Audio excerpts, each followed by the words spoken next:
नमस्कार, स्वागत है आप सभी का सिलसिला बाजारों का। मैं हूं आपके साथ अखिलेश राठी और आज सिलसिला बाजार को मैं आपके लिए एक बार फिर से हाजिर हो गया हूं कमोडिटी बाजार का अपडेट लेकर। मैं आपको बताऊंगा कि आज कमोडिटी बाजार किस हिसाब से खुलता हुआ नजर आया है। एग्री और नॉन एग्री दोनों ही कमोडिटीज का जानेंगे। सबसे पहले नॉन एग्री कमोडिटीज के बारे में कि आज सोना, चांदी, कच्चे तेल और बेस मेटल्स का बाजार किस हिसाब से खुलता हुआ नजर आया है और इस पर जानकारों की क्या राय है। पर जानकारों की राय जानने से पहले जान लेते हैं कि आज कमोडिटी बाजार किस हिसाब से खुलता हुआ नजर आया है, किस कमोडिटी के अंदर कितनी मंदी तेजी के साथ कारोबार दर्ज किया जा रहा है। तो आज हम देख रहे हैं कि गोल्ड के अंदर $1907 पर कारोबार दर्ज किया जा रहा है। वहीं बात करें अगर चांदी की, तो चांदी इस वक्त इंटरनेशनल मार्केट के अंदर $28 पर कारोबार करती हुई नजर आ रही है। आज हमने देखा है कि जो गोल्ड है वो दोबारा से रिबाउंड हुआ है। गोल्ड के अंदर एक बार फिर से एक हल्की फुल्की तेजी बनती नजर आई है, क्योंकि जो यूएस ट्रेजरी यील्ड्स हैं उनके अंदर एक गिरावट दर्ज की गई है और यूएस का भी जो जॉब डेटा आने वाला है उसके भी इन्वेस्टर्स की जो निगाहें उस पर भी टिकी हुई हैं, जो ये दर्शाएगी कि अब ये जो रुझान है लोगों का अब वो कैसा है, लोग के पास कितनी जॉब्स हैं, उसके हिसाब से इकोनॉमी में मंदी तेजी की आशंका जताई जाएगी। इसकी वजह से अभी गोल्ड के अंदर उठापटक का दौर जारी है। यहीं से बात करेंगे सिल्वर की, तो सिल्वर में भी हम देख रहे हैं कि $28 के आसपास कारोबार करती हुई नजर आ रही है और सिल्वर के अंदर भी हमने बढ़त बनती हुई देखी है, क्योंकि यूएस ट्रेजरी यील्ड्स के अंदर, जैसे कि मैंने आपको अभी बताया कि यूएस ट्रेजरी यील्ड के अंदर जो अमेरिकी बॉन्ड है उनके अंदर एक गिरावट बनती हुई नजर आई है, जिसकी सपोर्ट सोने चांदी की कीमतों पर पड़ता हुआ नजर आया। और दूसरा जो इकोनॉमिक डेटा है यूएस का वो भी आने वाला है, उस पर भी इन्वेस्टर्स की निगाहें टिकी हुई है, जिसकी वजह से सोना चांदी में अभी हाल फिलहाल में उठापटक का माहौल देखने को मिल रहा है, लेकिन लंबी अवधि में सोना चांदी की कीमतों में एक तेजी का रुझान है। यहीं से बात करें अगर क्रूड ऑयल की यानी कच्चे तेल की, तो कच्चे तेल में मैं देख रहा हूं कि WTI इस वक्त ½ % से ज्यादा की तेजी के साथ $69 पर है। वहीं ब्रेंट क्रूड ऑयल भी ½ % से ज्यादा की तेजी के साथ $71 पर कारोबार करते हुए नजर आ रहा है।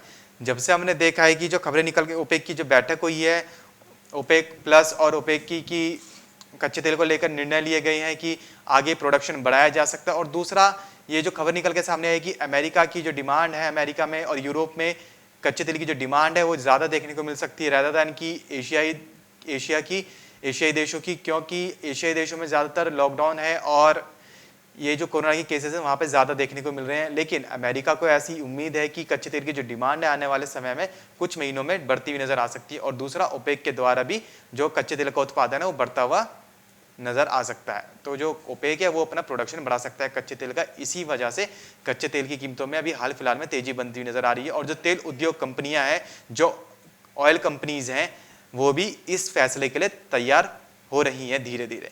बात करें अगर बेस मेटल्स की, तो बेस मेटल्स में हम देख रहे हैं कि कॉपर इस वक्त $4.6 पर कारोबार करता हुआ नजर आ रहा है और जो टॉप कंज्यूमर है कॉपर का चाइना, वहाँ पे उसकी जो कंज्यूमिंग कैपेसिटी है कॉपर की वो थोड़ी कम होती हुई नजर आई है। कंजप्शन थोड़ा कम देखने को मिला है, क्योंकि चिली में स्ट्राइक देखने को मिली है, लेबर स्ट्राइक, जिसकी वजह से कॉपर का जो कारोबार है वो थोड़ा कम देखने को मिला है। वहीं बात करें अगर बाकी बेस मेटल्स की, तो जिंक में मामूली सी तेजी है, निकल में 1.25% की तेजी है, लेड के अंदर हल्की सी बढ़त है। आज बेस मेटल्स में हम देख रहे हैं कि सबसे अच्छी बढ़त निकल के अंदर बनती नजर आ रही है 1.25% की, जो कि 1350 पर कारोबार करता हुआ नजर आ रहा है।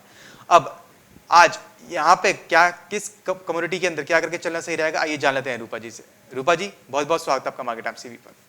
जी गुड मॉर्निंग। गुड मॉर्निंग रूपा जी।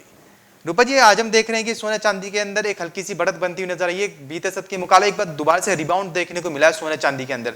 तो अब आपको क्या लगता है कि पूरा कारोबारी सप्ताह क्या सोने चांदी उठापटक वाला रहेगा या फिर एक तेजी बनती हुई नजर आ सकती है? सोने और चांदी के अंदर तेजी ही है और अखिलेश देखिए हमने 50,000 का टारगेट पहले ही बताया था कि गोल्ड जो है वो वायदा के अंदर 50,000 का स्तर छू सकता है और अब मुझे लगता है कि वो लेवल जल्दी अचीवेबल होंगे। 49,000 पर अब ट्रेड होता हुआ दिखाई दे रहा है। वायदा में अगर बात करें एमसीएक्स पर, तो मुझे लगता है कि आज इंट्राडे में 49,400 से लेकर ऊपर में 49,800 तक की रेंज देखने को मिल सकती है। वहीं चांदी भी काफी बुलिश नजर आ रही है। गिरावट के बाद एक बार फिर से निचले स्तरों पर खरीदारी लौटी है और अब यहाँ से चांदी हो सकता है कि 73,800 से लेकर 74,200 के स्तर छूती हुई नजर आए। वहीं नीचे में स्तर जो है वो 72,000 तक हो सकता है। तो आज इंट्राडे में जो रेंज देखने को मिल सकती है वो हो सकती है 72,200 से लेकर ऊपर में 73,200 तक चांदी आज ट्रेड करती हुई दिखाई दे सकती है। ओवरऑल ट्रेंड बुलिश है। सोने और चांदी में एक बार सेफ हेवन डिमांड निकलती हुई नजर आ रही है, जिसके चलते लगता है कि सोना 50,000 का स्तर जल्द ही छूता हुआ दिखाई दे सकता है। जी तो जैसे कि रूपा जी ने बताया कि सोना चांदी की जो डिमांड है वो बुलिश है, ट्रेंड बुलिश है, तेजी का रुझान है। सोना चांदी में सेफ हेवन डिमांड एक बार फिर से निकल के सामने आ सकती है और सोना एक बार फिर से 50,000 के घरों में कारोबार करता हुआ नजर आ सकता है। ये से रूपा जी बात करें अगर कच्चे तेल की, तो कच्चे तेल में भी हम देख रहे हैं कि जब से ओपेक और उसके सहयोगी देशों की बैठक हुई है तब से कच्चे तेल में एक तेजी की आशंका जताई जा रही है और हम देख भी रहे हैं कि तेजी बनते हुए भी नजर आ रही है। तो अब आपको क्या लगता है, कच्चे तेल में जो तेजी है ये शॉर्ट टर्म के लिए या फिर लॉन्ग टर्म में भी कच्चे तेल में तेजी देखने को मिल पाएगी?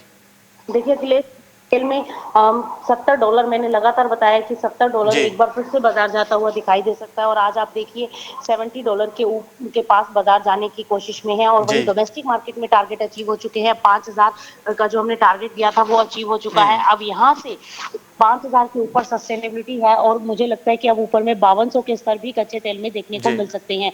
तो मेरे हिसाब से कच्चे तेल के अंदर निचले स्तरों पर खरीदारी की ही रणनीति होनी चाहिए। विदेशी बाजारों की बात करें तो नीचे में $68 से लेकर ऊपर में $70 के ऊपर अगर सस्टेनेबिलिटी आती है तो $72 तक की तेजी बनती हुई दिखाई दे सकती है। तो फिलहाल के लिए कच्चे तेल में खरीदारी की रणनीति लेकर चल सकते हैं। जी। तो जैसे कि रूपा जी ने बताया कि कच्चे तेल में अभी जो ट्रेंड है वो बुलिश है। कच्चे तेल में घरेलू बाजार में भी 5,000 का लेवल अचीव हो चुका है जो रूपा जी ने पहले दिया था और यहाँ से अब कच्चे तेल में रूपा जी के अनुसार 5200 के लिए निचले स्तर पर खरीदारी करके चला जा सकता है। वहीं बात करें अगर इंटरनेशनल मार्केट की, तो इंटरनेशनल मार्केट में भी कच्चा तेल तेजी की तरफ जाता हुआ नजर आ सकता है, तो आप निचले स्तर पर खरीदारी करके चल सकते हैं। ये से रूपा जी बात करें अगर बेस मेटल्स की, तो बेस मेटल्स में देख रहे हैं कि काफी मिला जुला सा रुझान देखने को मिल रहा है। बात करें कॉपर की, तो कॉपर काफी दिनों से सुस्ती के साथ कारोबार करता हुआ नजर आ रहा है, लेकिन वहीं पर नजर डालें अगर निकल की तरफ, निकल में अभी इस हाल फिलहाल में सबसे अच्छी तेजी बनती हुई नजर आ रही है। तो आज आपको क्या लगता है कि बेस मेटल्स में स्पेशली कॉपर और निकल में क्या करके चलना सही रहेगा? देखिए अखिलेश, बाइंग करनी चाहिए और मैं निकल को लेकर काफी लंबे अरसे से बुलिश हूँ। मैंने हमेशा ही जी यही बताया कि जब भी बाजार गिरते हैं और बेस मेटल्स के अंदर आप खरीदारी करें, आगे अच्छा जो है मुनाफा देखने को मिल सकता है। आप देखिए कॉपर भी जो 700 के आसपास कारोबार करता दिखाई दे रहा था, वापिस 800 के स्तरों पर जाता हुआ दिखाई दे रहा है और लगातार तेजी की तरफ है बाजार, चाहे वो कॉपर हो या फिर निकल हो, इनमें सब में तेजी है। कॉपर भी मुझे लगता है कि 780 तक ऊपर जा सकता है। वहीं निकल की बात करें तो 1380 तक ऊपर के स्तर देखने को मिल सकते हैं।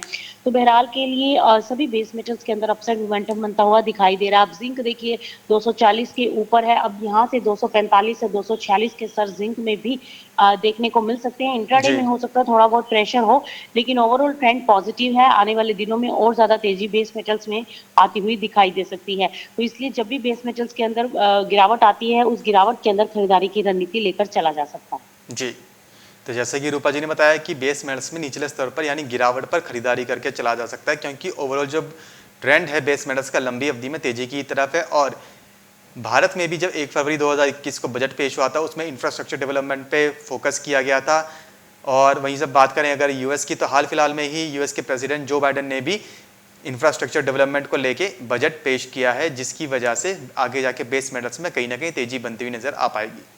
रूपा जी जानना चाहेंगे कि आज के दिन वो कौन सी नॉन एग्री कम्युनिटीज रहेंगी जिनके अंदर आज निवेश करके चला जा सकता है और अच्छा मुनाफा कमाया जा सकता है?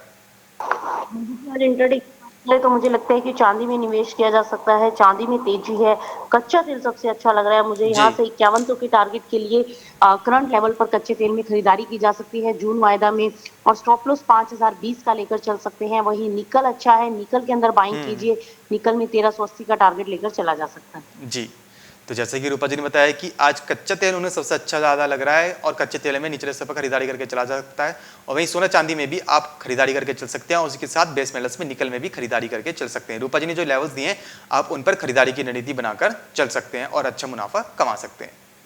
तो ये तो बात करी थी हमने नॉन एग्री कमोडिटीज़ की। तो फिलहाल सिलसिला बाजारों का मैं बस इतना ही, लेकिन आप कहीं जाएगा नहीं, क्योंकि खबरों का सिलसिला लगातार यूं ही बना रहेगा मार्केट एमसीवी पर।